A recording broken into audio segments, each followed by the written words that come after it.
Hello, fellow infidels. It's been a few weeks since I've made a video here. If I'm completely honest with you, the reason for my extended absence is because, well, I found Jesus. What surprised me the most was he was here the whole time. See, actually the reason I was absent for a few weeks was just because my schedule's been absolutely insane. Work, and then this, and that, and you know how it is.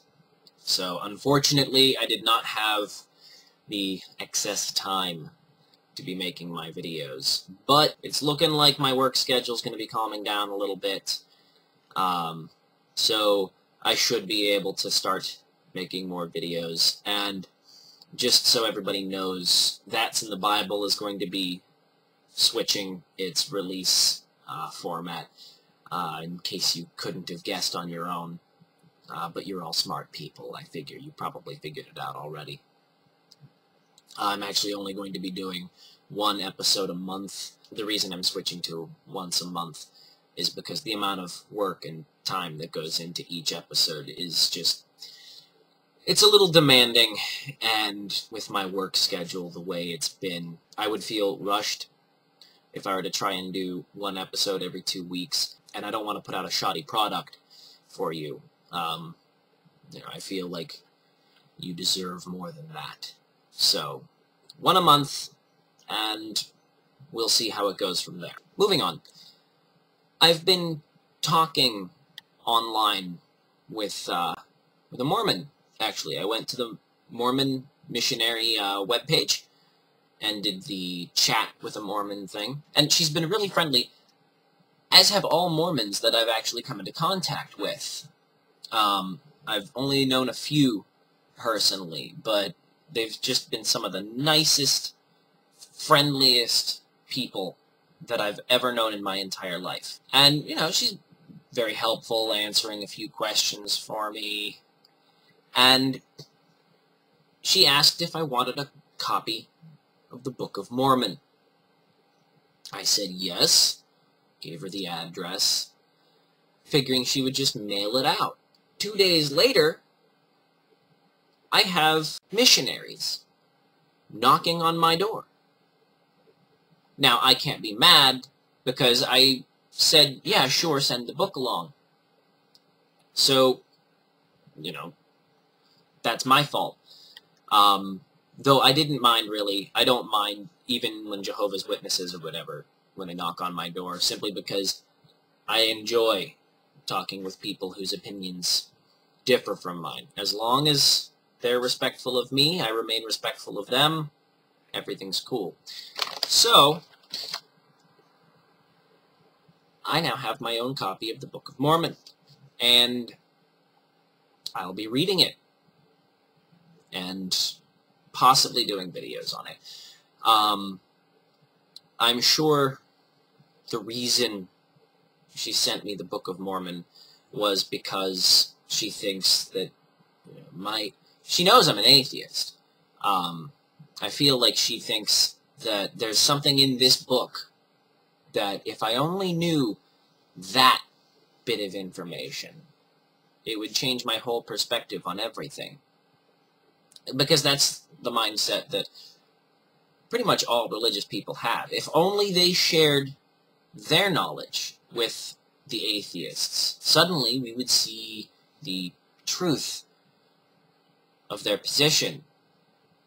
And usually it's the same stuff, just wrapped in a different packaging. Truth be told, I could never be a Mormon. Even if I believed what they said was true, I could never be a Mormon.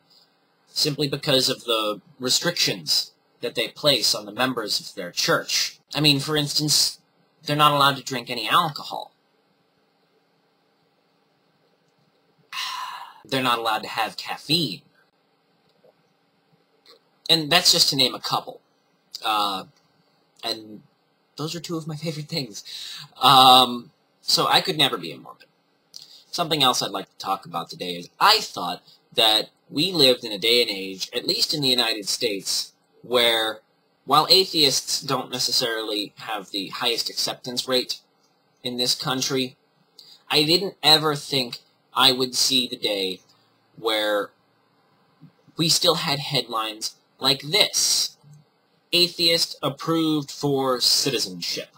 No, that is not in some third world, Middle Eastern country.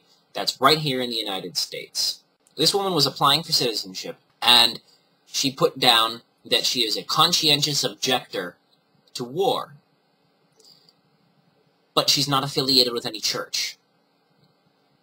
And the people in charge of approving citizenship applications were all ready to deny her citizenship unless she proved that her conscientious objector status was validated by her belonging to a pacifist church. Thankfully, they reversed that decision, and she is going to be a naturalized U.S. citizen within the next couple of days.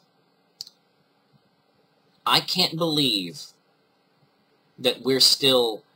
Well, no, I can believe that this is still the case in this country. We're literally just a couple of laws away from a theocracy at this point, with how the religious right has this country by the balls. One other thing that I wanted to talk about today, I wanted to give a plug to an event that is going to be happening around my area of the country.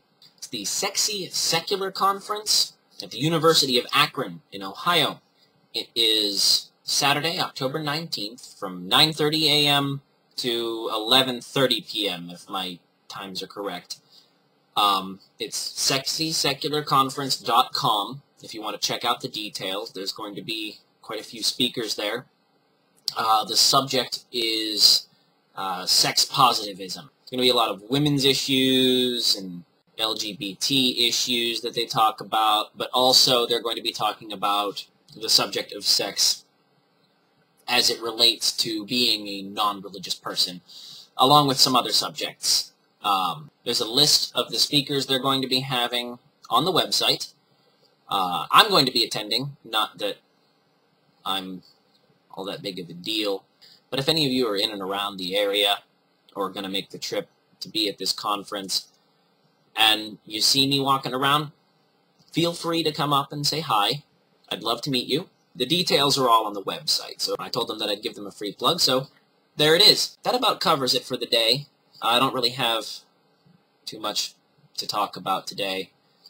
Just an update, let you know what's been going on, why I've been away for so long. But I plan on being able to release videos, at least the vlogs anyway, a lot more regularly now that things have settled down at work. So I will see you next time.